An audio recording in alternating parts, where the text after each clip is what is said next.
headlines, opinion and debate, and of course, a little bit of entertainment too. Because when the kettle's on, we're on. That's Breakfast on GB News, a show worth waking up for. Every morning from 6 a.m. Only on the People's Channel, Britain's news channel. We'll spread the news, you spread the word.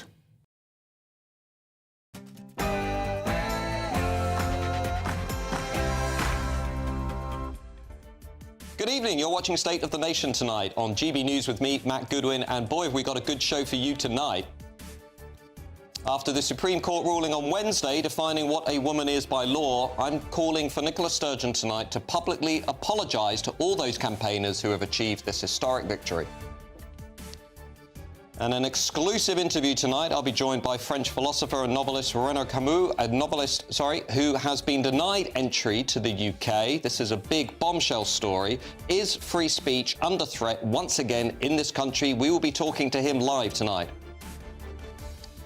This is all while it's confirmed that another 211 small boat illegal migrants have crossed the Channel just yesterday, blowing apart Labour's claim to be smashing the gangs. And two twins have very different political views, and I'm going to be joined by one of them who's going to explain what it's like to be a young person in Britain with very different views from your family members. That's State of the Nation tonight with me, Matt Goodwin, starts right now.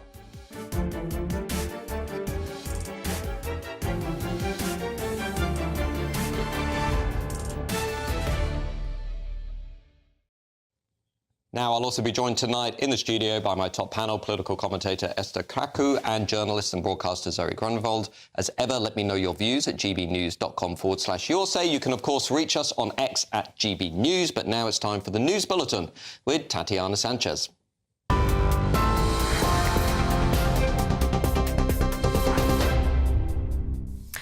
Thank you. The top stories: a small boat migrant has died in the English Channel this morning as hundreds more attempt to cross to the UK.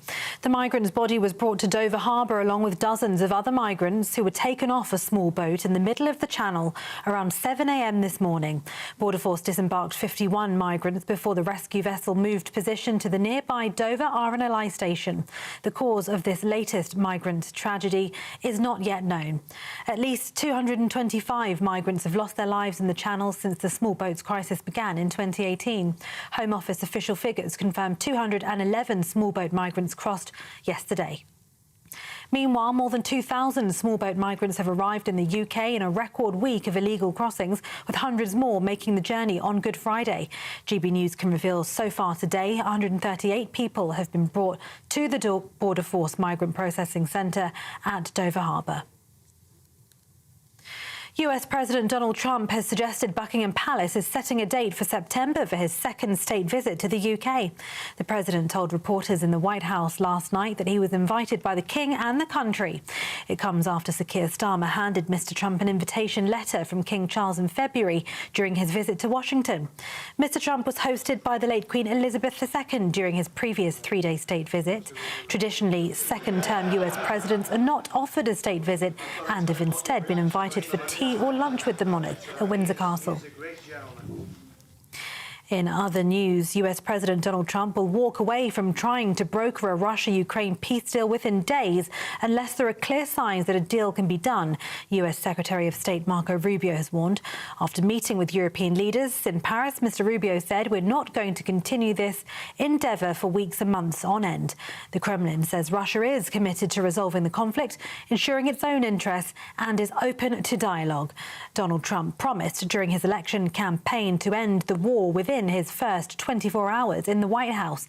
He moderated that claim on taking office, suggesting a deal by April or May. Two British tourists are among 4 people killed after a cable car snapped near Naples in Italy. A middle-aged man remains in a critical condition following the accident. 16 passengers were safely evacuated from a cabin that stopped in mid-air near the foot of the mountain. The accident occurred just a week after the cable car, popular for its views of Mount Vesuvius and the Bay of Naples, reopened for the season. And those are the latest GB News headlines for now. More news soon. For the very latest GB News direct to your smartphone, sign up to News Alerts by scanning the QR code or go to gbnews.com/alerts.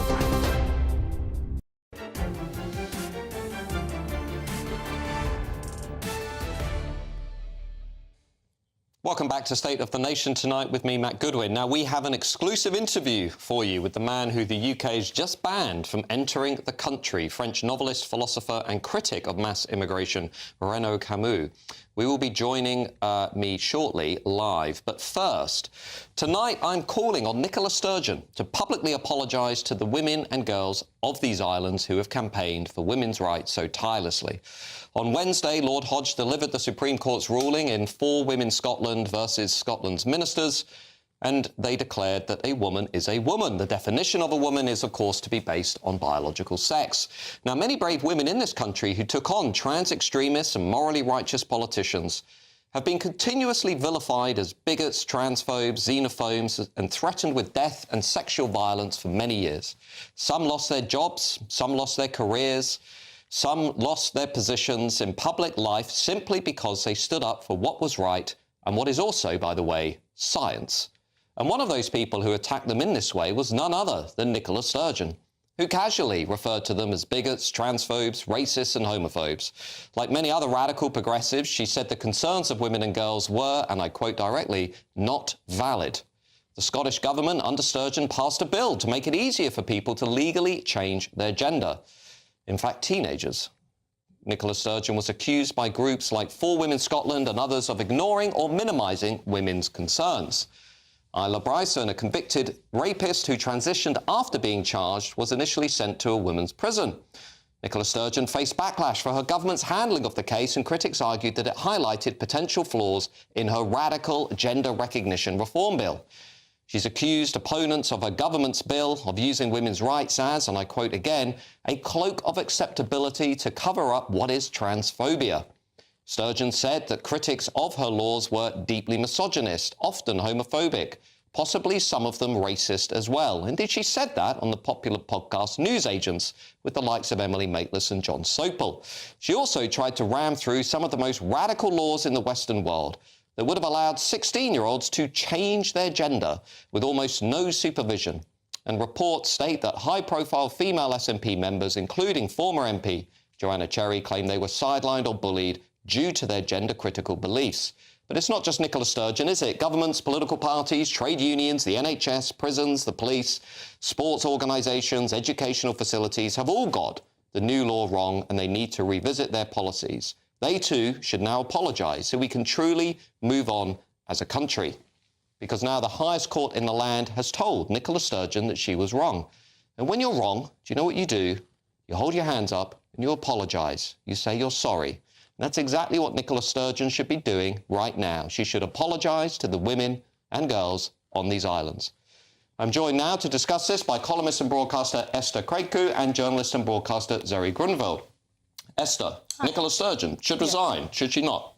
Well, she should resign, clearly. But I don't... See, I want her to apologise for trying to manipulate the law into what it wasn't meant to be. I don't want her to apologise for thinking that trans women are women, or for thinking that, or for saying or thinking that women that oppose her legislation are bigots. She might genuinely hold those views. And you don't think she should apologise for suggesting women are bigots? I don't think she should apologise for holding those views. I think she should apologise for being irresponsible in a position of power, for trying to knowingly manipulate the law to somehow say that actually the Equality Act of 2010 made men women, when actually it just set up protections for various groups, which included groups based on their gender identity. This court case is not just a win for women, it's actually a win for everyone, because it has set out the clear boundaries. The idea behind the Equality Act wasn't to say that actually a man who identifies as a pizza is now a pizza and you can go to prison for discriminating against this person. It's saying that everyone is valid in their own rights and they don't have to feel the need to identify as something that they're not just to be recognised. A trans woman is a trans woman in law.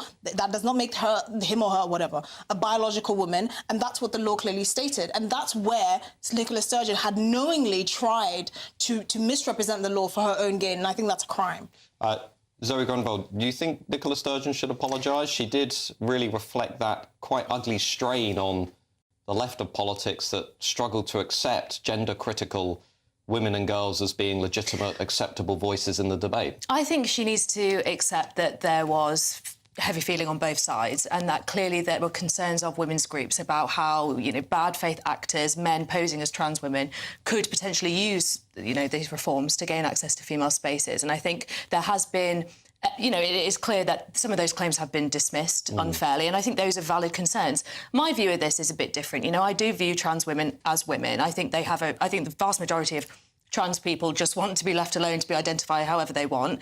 Clearly, this was a bit of social policy that moved very, very quickly. It probably wasn't handled in the way, with the sensitivity that it should have been handled by the politician in question. And I think we can all reflect on this, which is dialing down the rhetoric, trying to hear from both sides and trying to find a way forward that accommodates everybody and takes seriously the concerns on both sides. And I think, you know, as much as this, my view of womanhood isn't just biology. I don't think I'm just a woman because of my biology. I think it's a combination of factors. It's cultural, it's social, it's my values, it's, you know, it's all these things. And I think just disseminating it to biology can set a dangerous precedent for how we view women and how womanly we believe women to be. You know, is it all about their biology? I think that is a slippery slope to kind of basically trying to, you know, make us kind of just reproductive vessels. I think it can be quite a damaging view of femininity. Esther?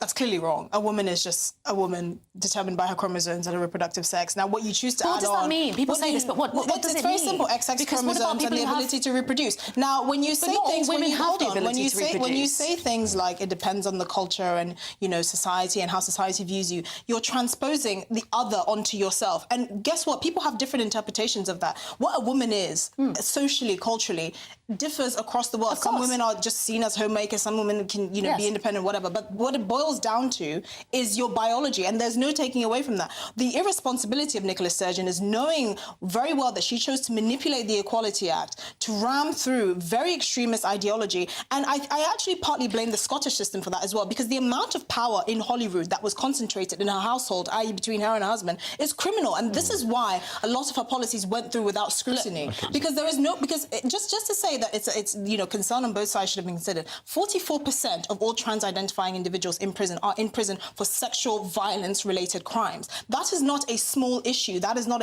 on both sides. That is a systemic issue. Someone like Isla Bryson is just the tip of the iceberg. Okay, so this idea that, I'm sorry, you know, she should apologise because she didn't take into consideration. No, she tried to manipulate the law in a way that it wasn't written or intended. I just find this kind of biological essentialism view of womanhood. I mean, you say it's all about science. What else could it possibly be? But I think you said people's versions of womanhood across the world differ. But that's people. I'm talking about individuals, and a woman has to. There has to be an objective definition of a woman, or else there is no such thing as a woman. That's a fact. Well, but I don't think that is necessarily true. I think biology can be part of it, and sure, for some women that might be how they see their womanhood. But I think it can be a more complex picture than that. Then if there's no objective definition, that also doesn't accommodate women who can't reproduce for whatever reason. Women who have different chromosomes, you know, intersex people as well. If there's no objective definition of womanhood, then why does the term woman even exist in public life? Well, how are women treated by police, for example? How are women treated in healthcare? For example, if I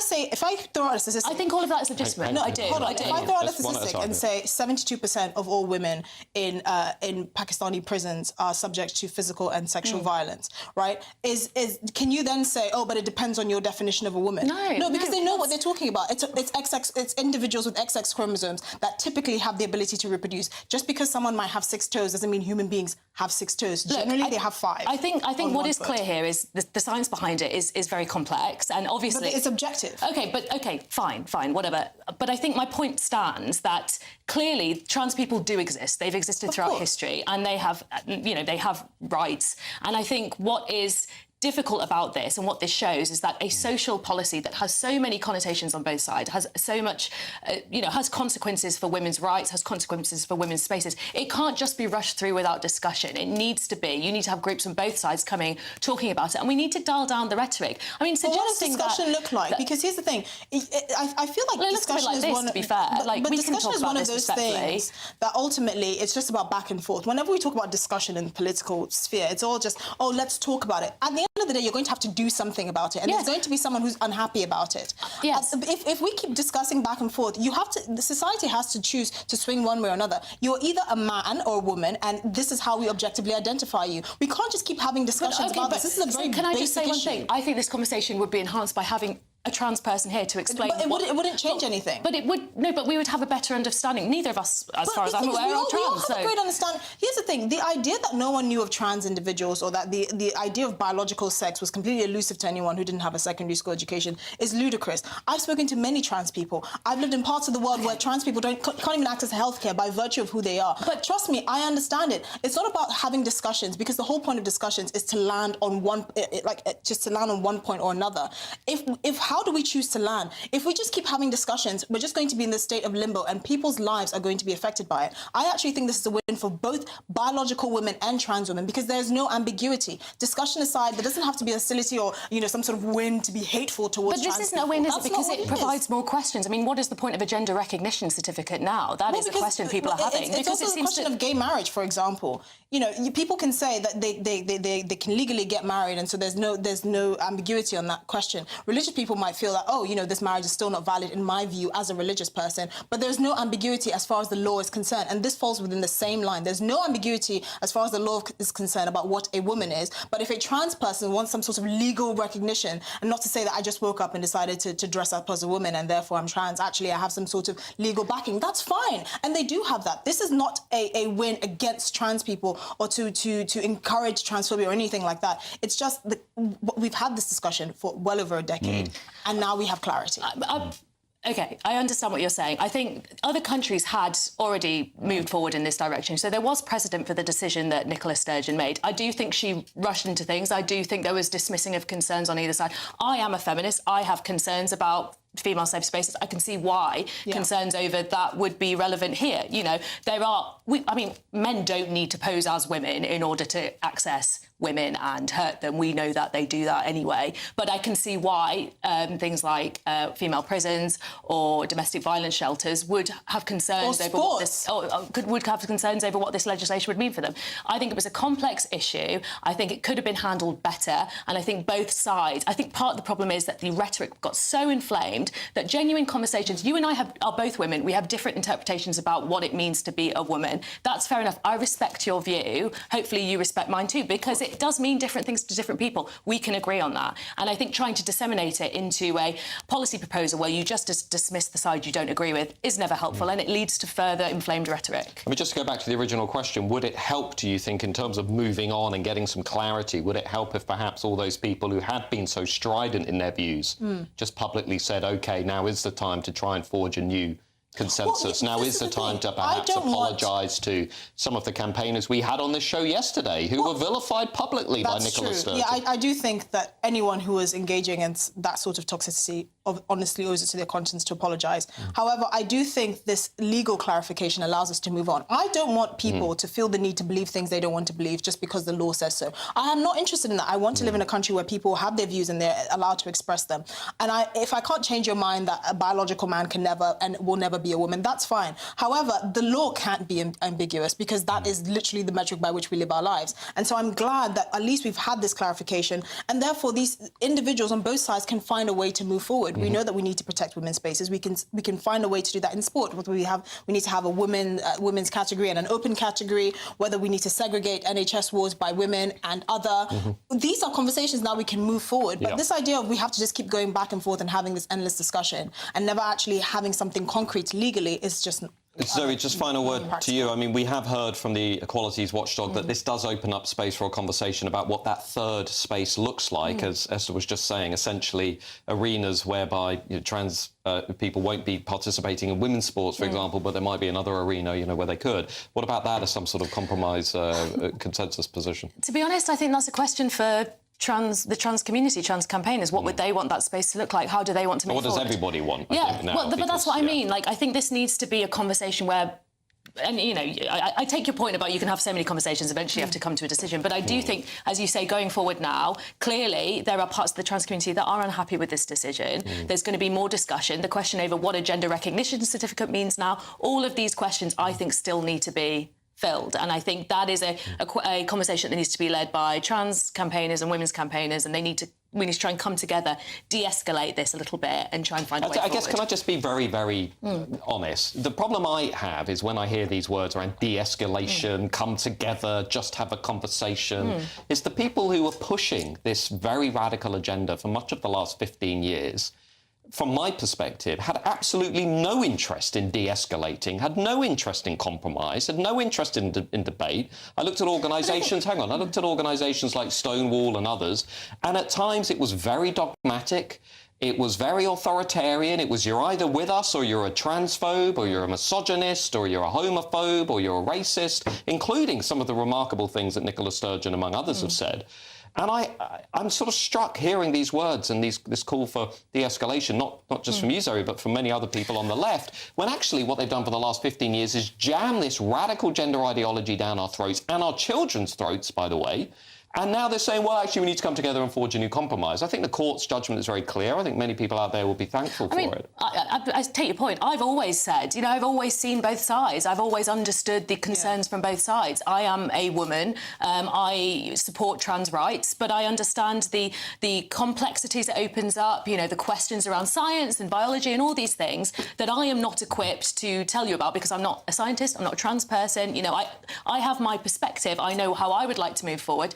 I believe always in approaching political questions with empathy and trying to give people dignity. But I understand it's easier said than done sometimes. Well, if only Nicola Sturgeon had a little bit more empathy, Esther. Yeah, and did try to break the law. Anyway. Well, thank you very much. The debate will carry on, no doubt, but at least we have some clarity through the courts and the legal world. Thank you to Esther and Zoe. Now, after the break, we've got a really big exclusive for you with the man who the UK has just banned from entering the country, French novelist, philosopher, big critic of mass immigration, Renaud Camus. He's talked, among other things, about the so-called Great Replacement. Well, we're going to be talking to him next in a couple of minutes, live on this show. You do not want to miss this. See you shortly.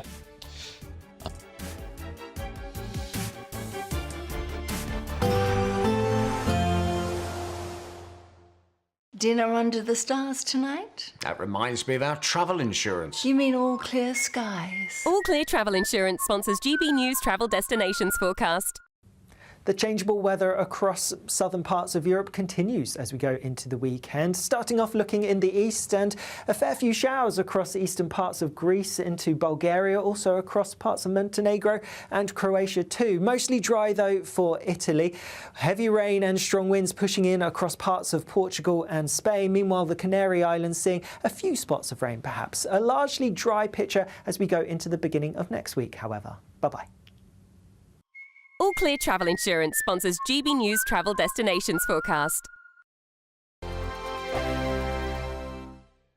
If you want your news to be straight talking, this is the nightmare for the Conservatives again. Down to earth. It's not just Nottingham where this is happening, is it? And most importantly, honest. Hard-working, middle-class taxpayers, they'll get their book thrown at them. Then catch me, Martin Daubney, Monday to Friday, 3 till 6 p.m. on GB News, Britain's news channel. Martin Daubney, weekdays from 3 p.m. Britain's first gangster turned bishop says that Prince William has nicked my best ideas. I'm not joking. It's true. You can hear him laughing next to me now. Pastor Mick champions a one-stop shop for supporting rough sleepers. Tell GB News viewers a bit about your incredible story, how you started out and how you ended up as man on the clock. Yeah, so this was basically back from addiction, abuse as a child, mental health, and then into a life of crime and spiralled down, and had a final stay in a psychiatric unit on a crack addict, and my life kind of built up from there. I've been clean off drugs and alcohol for 14 years, and it's been a really painful journey. I find that, in the pain, if you look at the news now, there's so much pain for people, it's like... And I've managed to find out where the joy is in the pain, and that's what I try to do. I try to show people where the joy is in the pain, because if you love, it's going to hurt. And the measure of the pain is sometimes a measure of the love that you have for other people and inside yourself. So the book kind of tells the stories of people who've had a lot of pain, but yet they've come through, just like myself. Let me just hold this up now. The book, Walk in My Shoes. Oh, look, that is on sale now, and it's got a message on the back. It's got royal approval. It's impossible to visit church on the street and not be deeply moved by the work the organisation does for those in need. His Royal Highness, the Prince of Wales. Of course, you've got a huge fan in Prince William. He's been to visit you. GB News, the People's Channel. Join me, Nana Akwe, for an informative, interactive news programme with a difference. It's fun. No, he didn't say that, though. I'm so surprised. I think there's an element of truth to that. Join me from 3 p.m. every weekend, only on GB News, Britain's news channel. In the GB Newsroom, we bring you the news as it happens. With our team of dedicated journalists across the UK, we're ready to keep you up to date with what's happening every half an hour, every single day. Bulletins here on GB News, the People's Channel, Britain's news channel.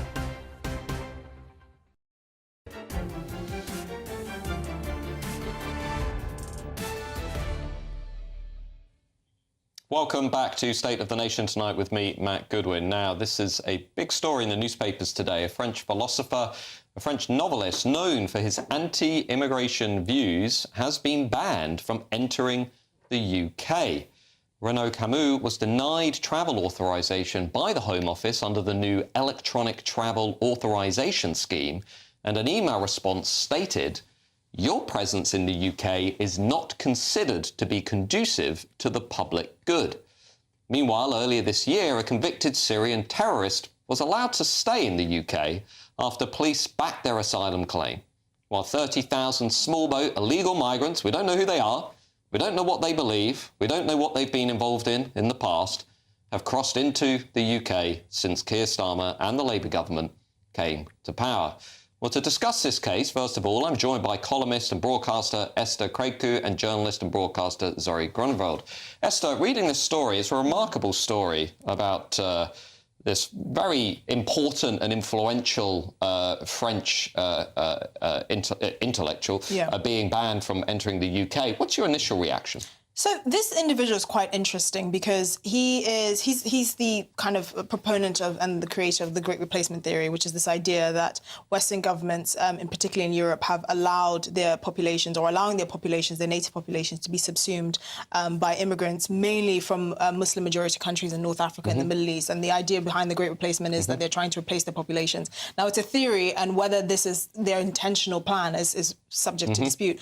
I do feel a bit sorry for him, though, because he's constantly having to disavow the white nationalists that have decided, well, that have taken up his theory and have really proposed it. However, so far as where the UK government is concerned, there are many Islamist preachers that actually have to be published in the newspapers before the Home Office decides to ban them from entering the country, that have abhorrent views that come to this country with impunity to preach, that have been banned from places like the Netherlands and Australia. And I'm surprised that they've taken this view with this individual, which, again, I understand people's objections, but why not other dangerous preachers? Zoe, what's your take on this? I think it's right that he doesn't enter. I mean, his views, the Great Replacement theory, is a racist, inciting theory that has been used by terrorists. It's been cited by terrorists, for example, the Christchurch mosque shooter in 2019, the El Paso Walmart shooter, both cited the Great Replacement theory. In fairness to Camus, though, he would say he strongly disavowed all of that and he opposed all of that. Of course he would, but it doesn't matter. It is it positions one group in opposition to another. It's racist, it's violent, and I don't think he has a right to be here to spew his views. Well, let's talk to the man himself who joins us live on the show. Renaud Camus, welcome to State of the Nation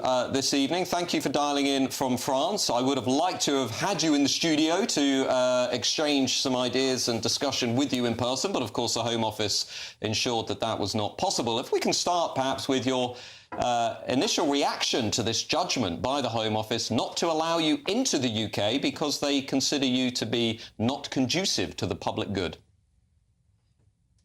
Well, I was sort of amused. I very much like England, and of course, in my ID, England has been the country of free speech par excellence. So I thought it's sort of amusing, but I would be banned to say what I might have to say in a conference in England. If I can ask, Renaud, why do you think you were banned from entering the UK? Probably because they thought that I was an adversary of what is going on in this country now, which I am very much. I think what is going on in England as what is going on in France or in any of the Western country is a crime. So I disagree very much with all those governments, and it's not surprising that they would consider me an adversary, which I am very much. An adversary of what? When you refer to what is going on in England and Britain, which you refer to as a crime, can you just elaborate on that? What exactly are you referring to? Yes, I think what I call the Great Replacement, that is the change of people and civilization, is a crime against humanity of the 21st century. I think it's a horrible thing. It's whatever way we call it, we can be called in other words like genocide by replacement or by substitution or just the change of people and civilization. I think for any government, changing his own people is the worst crime a government can commit. And obviously there are people, including one of our panelists here on the show, who would say that the idea of the Great Replacement, the theory of the Great Replacement, has been used to enable right-wing extremists or to advocate a sort of a racist view of the world. What would be your response to those critics? Well, for one thing, there is no such thing as a theory of the Great Replacement. I wish Great Replacement was a theory, but it is not at all. It is a plain fact, and it's a horrible fact, and it is a crime which is committed by people who call it a theory. The word Great Replacement is all over the world now as expression just because it's rightly described what is going on in many countries. And it has, the expression has been used by criminals, but what their crime proves is that they don't know anything about me. Court have established that they didn't even know my name. If they had knew my name, they certainly would not have committed their crime, since my central concept is what I call innocence, non-nonsense, which is a non-violence. I'm a great admirer of Gandhi and people like that, just a resistant to colonialism, and I certainly disagree, the word is almost too feeble, any attack or things like that against mosques or mass crime, evidently, with the utmost conviction. And if I can, today Conor McGregor, the Irish UFC fighter, has given an interview to an American broadcaster in which he has said that his concerns over the state of Ireland are very much rooted in this issue of mass immigration, and he has said that he feels the Irish people are effectively being replaced. Do you draw a line between your work and what politicians and figures such as Conor McGregor are now saying? Do you see this as being a reflection of your work? And indeed, do you think that Conor McGregor is right when he says that people in Ireland, the Irish, are being replaced? I don't know much about his personality and his way of thinking on other topics, but on this topic, he's absolutely right. What is going on in Ireland is absolutely horrible, but is also very useful because it is so fast. It is Great Replacement at a bigger scale. It takes time in a shorter. In England or in France or in Belgium, it has taken about 40 years. In Ireland, the crime of changing the people and the civilization, because one cannot go without another, has been taking place in 4 or 5 years. So it's, for scientists, I suppose it would be easier to observe it. Everything is bigger, quicker, and more obvious. And any way to protest against that crime is certainly has my total approval. And what about people who would say that the idea of the Great Replacement has been debunked, the idea that essentially this is more theoretical than something that is practical, that the underlying logic of the idea is riddled with inconsistency, or is an idea that, as I say, has been debunked? That's what lots of critics online would certainly say, including, no doubt, about this interview that we're having with you. Well, what they call debunked is given numbers and more numbers, and statistics is exactly what has been lying to people the most in the last 50 years. How can it be debunked when it is evident in every street?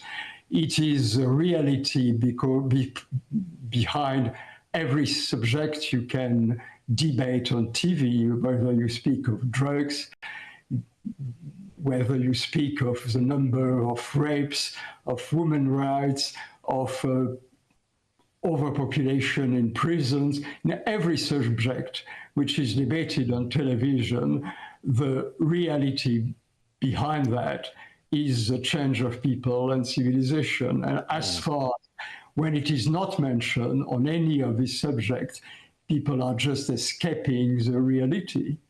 Which is why I was very glad to have the occasion to make a conference on the subject at the conference organized by the Homeland Party next week. If I could just ask you about this exclusion in the UK, this does follow the recent decision to essentially exclude Marine Le Pen from running in the 2027 presidential election in France. We've seen, again, another controversial decision in Romania regarding a candidate who has effectively been blocked from running. We've seen in Germany, the Alternative for Germany, be cut out of being part of that governing coalition. Do you see a link between these cases? Do you view what's happened to you in the UK as being perhaps a symptom of a broader problem that is engulfing Europe and indeed the West more generally? Well, I do think that the utmost reality of the change of people and civilization is the object of the worst denialism today in Europe, of course. It is the main reality. It certainly is the most important thing happening to this country ever in their history. Never in their history is there been such enormous phenomenon that the change of people. It never happened before. And it is what is the object of the worst negationism or denialism, forgive my bad English. Well, your English is a lot better than my French, and I'd like to thank you for taking the time for joining our show this evening. As I say, we would have liked to have had you in the studio, but perhaps that will be possible in the future. But Renaud Camus, thank you for joining us. Now, I do have a statement, a previous statement from the Home Office, which, apologies, this is a current statement from the Home Office. It came through quite late this evening. It said, "It is our long-standing policy not to comment on individual cases." Well, thank you to Renaud. Now, in a moment, we're going to get the reaction from my panel to that interview, as it is confirmed that another 211 small boat illegal migrants have crossed into the Channel just yesterday. We're going to have more discussion about that border crisis alongside what you just heard in a couple of minutes, so stick around.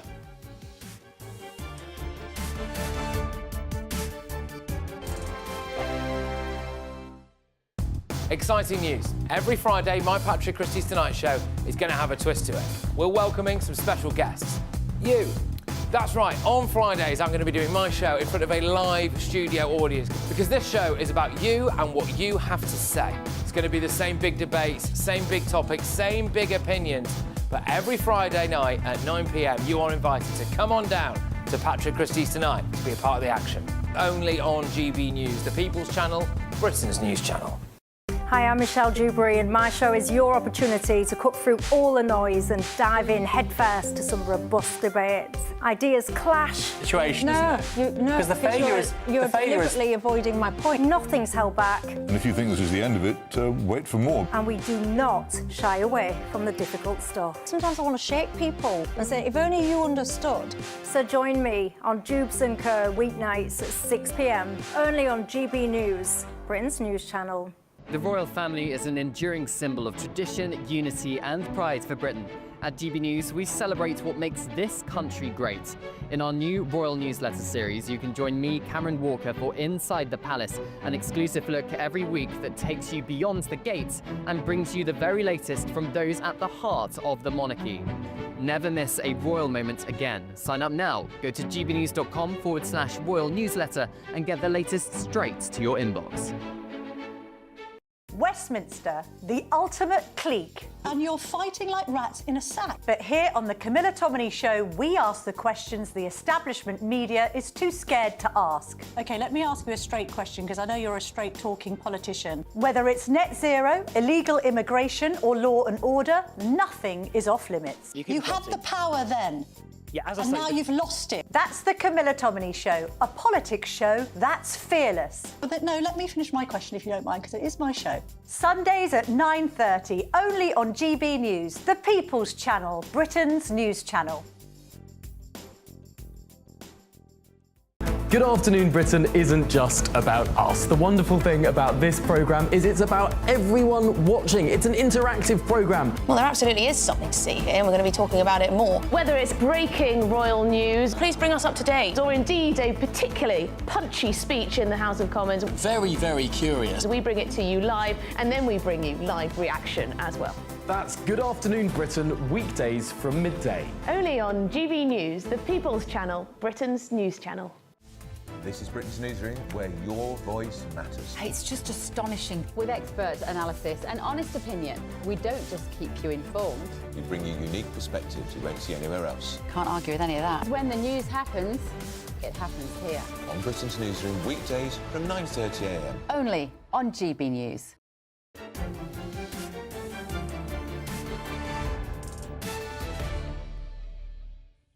Welcome back to State of the Nation tonight with me, Matt Goodwin. Now, just before the break, I spoke to French philosopher and novelist Renaud Camus, who has been banned from entering Britain under the new electronic travel authorisation scheme. Yet the Home Office official figures have today also confirmed that another 211 small boat illegal migrants have crossed the Channel into Britain illegally. We don't know who they are. We don't know what they believe. And one small boat migrant, tragically, unfortunately, has died crossing the Channel today. Of course, this will continue to happen until we get a viable, serious plan for controlling our borders. Well, to discuss all of this, including what we just heard, I'm joined by columnist and broadcaster Esther Craigthorpe and journalist and broadcaster Zoe Grunewald. Zoe, if I can start with you, what's your reaction to what you just heard from Renaud Camus, the French philosopher that's just been banned from entering the UK? Well, I can understand why he's been banned from entering the UK. I mean, describing these demographic shifts, things like migration as a kind of genocidal plot, I think is extraordinary language. I mean, it's incites, definitely.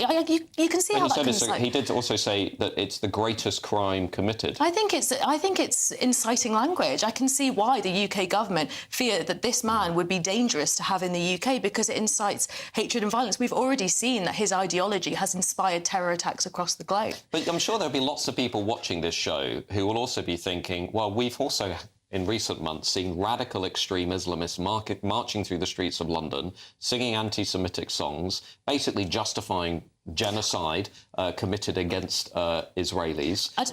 We've also seemingly got a Labour government that doesn't really want to do anything about the fact we have 160,000 young men, mainly from Islamic countries, entering the country. We don't know what they believe. We don't know where they're coming from. Yet all of a sudden, the establishment has a complete meltdown over a French philosopher. Look, if people are shouting anti-Semitic slurs in the streets, they should absolutely face the force of the law. Be thrown out of the UK? I think, it obviously depends on their individual circumstances. I mean, if they're here illegally, I don't know what the circumstances are, but I think if people are committing crimes, they should be held to account, obviously. Okay. But Esther? Sorry, no. Esther? I think even if we didn't use words like genocidal threat and all of that, that doesn't change the fact that there are people that are deeply unhappy with the demographic changes that have happened in this country, the scale, the speed, the type of demographic changes.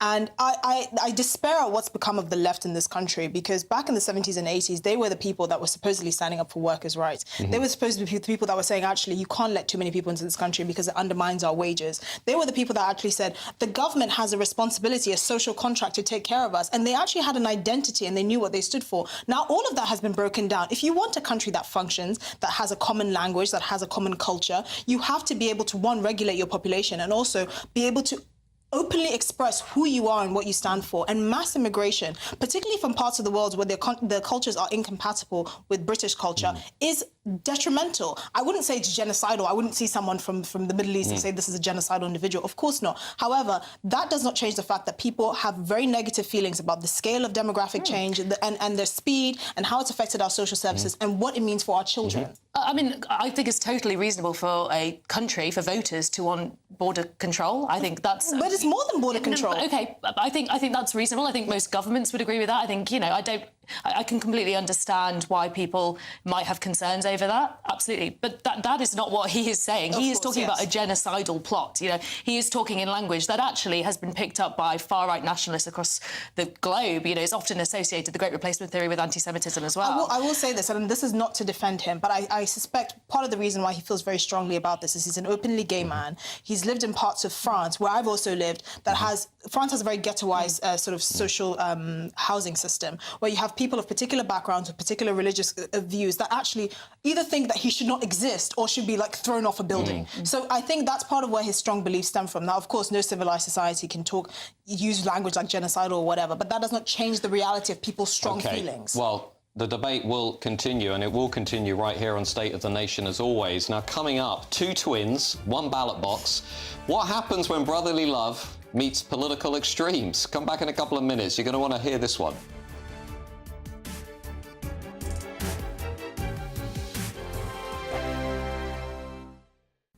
Hello there, very good evening. This is your latest GB News weather forecast provided by the Met Office.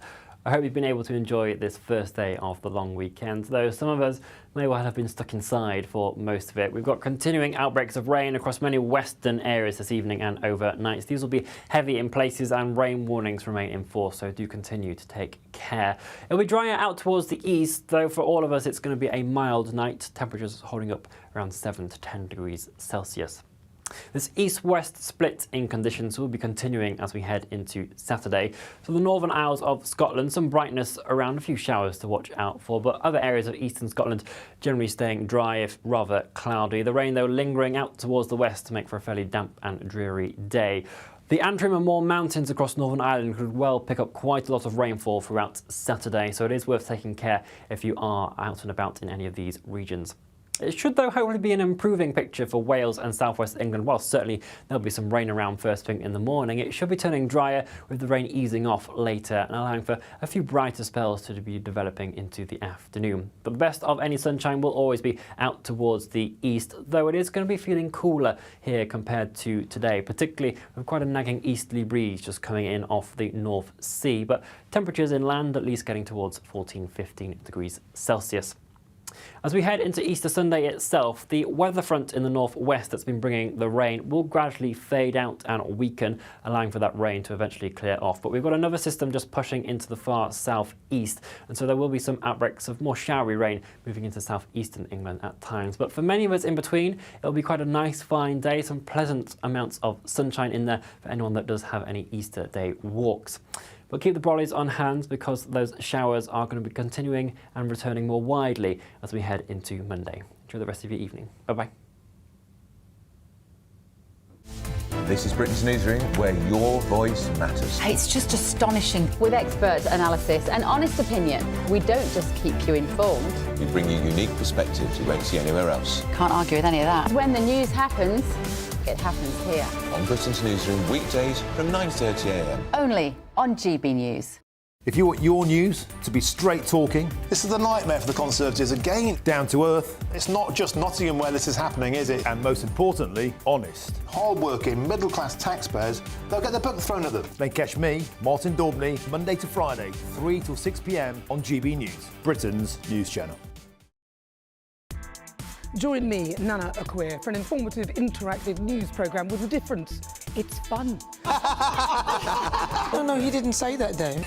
I'm so surprised. I think there's an element of truth to that. Join me from 3 p.m. every weekend, only on GB News, Britain's news channel.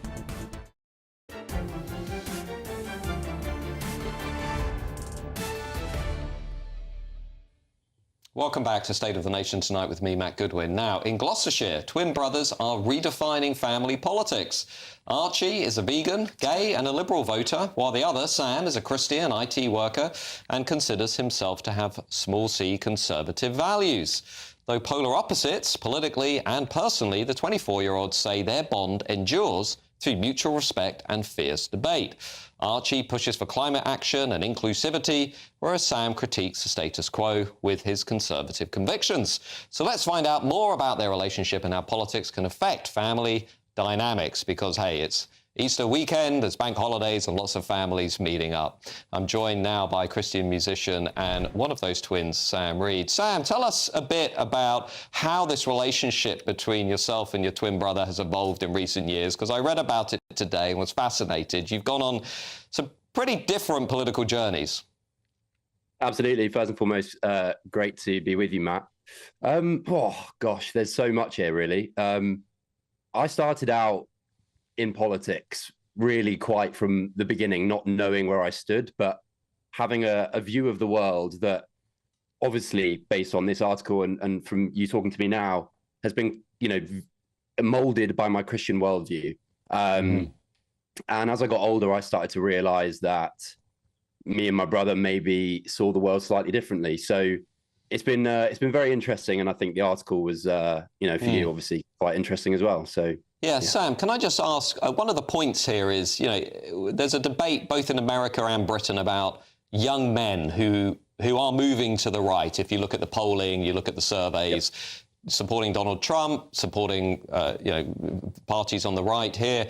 I mean, what do you think is driving that? Because obviously the elite class, the ruling class, tell us, it's all to do with Andrew Tate. It's all to do with this sort of very narrow view around misogyny, and we've had this debate over the adolescence Netflix drama and so on. But let me just talk to actually somebody who's in that group. What do you think's going on? I think it's crazy that that's the narrative that's pushed, and I think it's quite closed-minded, and I think it's quite detached from actually what's happening on the ground, which is actually disenfranchising all of us anymore. So it's quite interesting, even reading again in the article, that it seems to be from the Andrew Tate phenomena. I think it's just to get clicks. We know that Andrew Tate is someone that the news likes to attach to everything. So quite honestly, I don't think that's the case. I think the thing is that we have been told from a very early age in media that actually we are the danger, that we are the issue. And I don't think that rings true for most young men. Like for me, myself, obviously I can only speak for myself. I've had some great male role models. And so when I hear online and I hear on the news that these people are evil or negative or a bad influence, it's so not what I've experienced. So when you realize that that is just not true, you start to lose faith in the institutions. So I think the rise of, YouTube, conservatism on YouTube, and actually just free speech, being able to listen to these ideas and take it in for yourself without other people's commentary or views, you can actually form your own opinions. And I think that's sort of what's happening.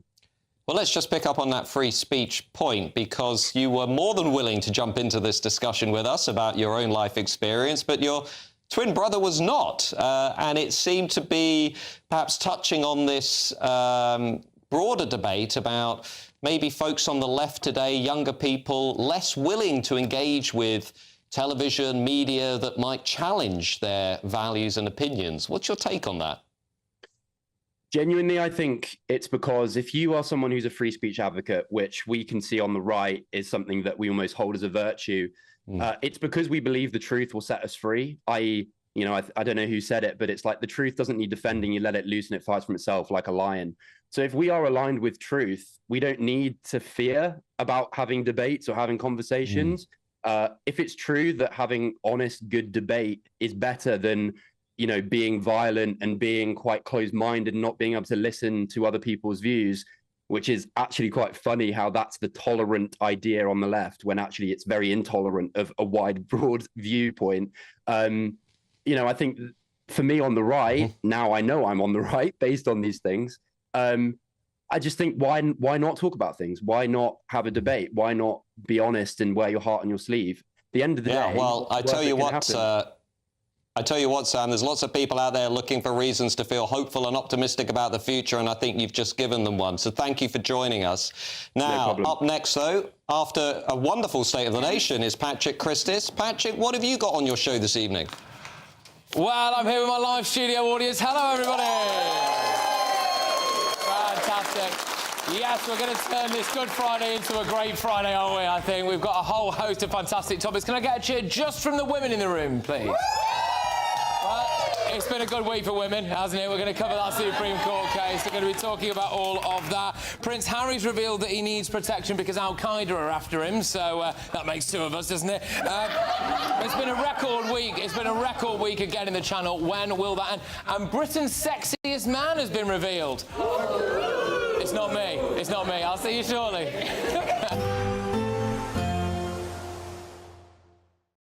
Expect a warm front, moving from the kitchen right through to the rest of the house. Boxed Boilers, sponsors of weather on GB News. Hello there, very good evening. This is your latest GB News weather forecast provided by the Met Office. I hope you've been able to enjoy this first day of the long weekend, though some of us may well have been stuck inside for most of it. We've got continuing outbreaks of rain across many western areas this evening and overnight.